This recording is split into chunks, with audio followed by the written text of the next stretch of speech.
obviously a disappointing flow at the end there. How do you assess the result and the performance? Disappointing first half and a disappointing end of the game. So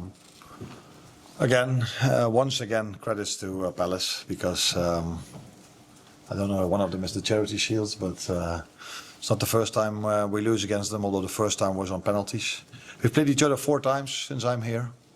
We both won once, twice it was a draw, although penalties they won.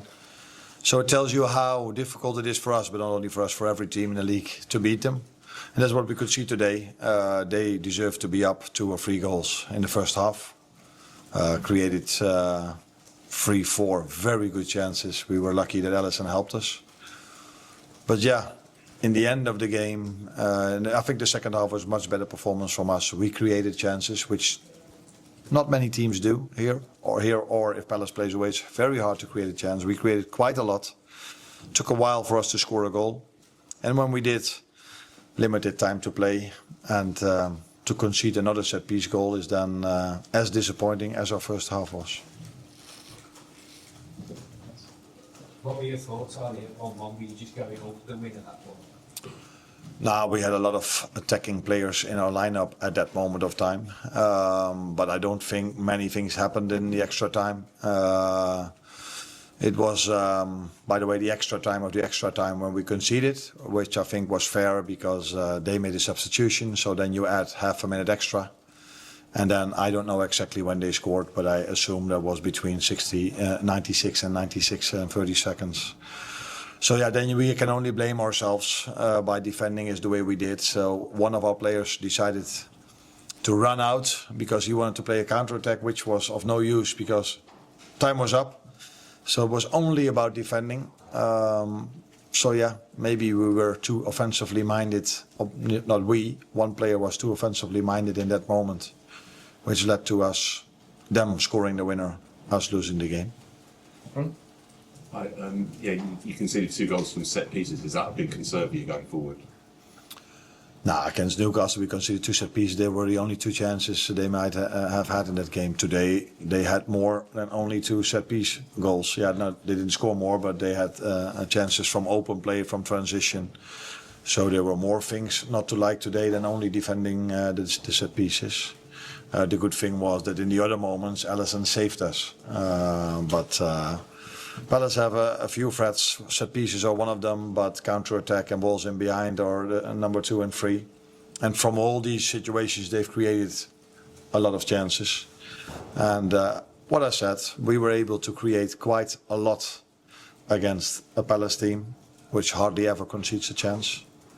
But when you look at the first half, they totally deserved to win.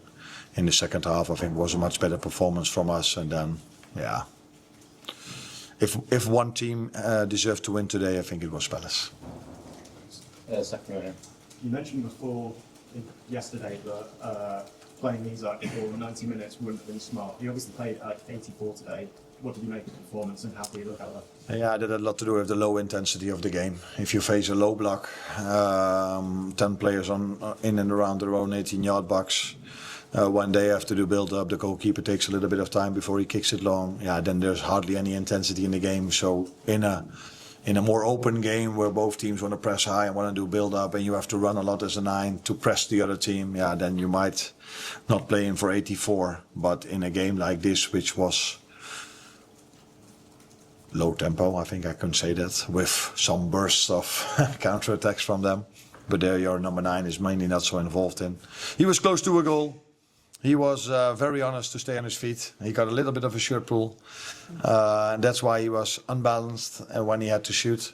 And that maybe was just enough. So smart foul. Or foul, not a foul, but smart. Little push to get him unbalanced. But he came closer and closer to a goal. But in the end, he didn't score. But quite a good performance for him. Last question here, please. What was the idea to bring in Cody Gakpo? What's the idea behind it? We wanted to overload the midfield with Florian Wirtz in the first half. That's why we didn't start with Cody. But if you're 1-0 down and you need a goal, you prefer to have width on both sides. And that's why we brought Cody in. And later on, we kept on bringing in offensive players that can score goals, taking the risk. Because you're already 1-0 down. And again, we scored.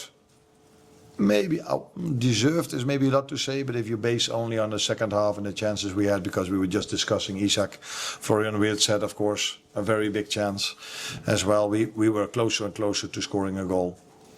That was the reason to bring Cody in, because the way we played the first half wasn't as I was hoping for before the game.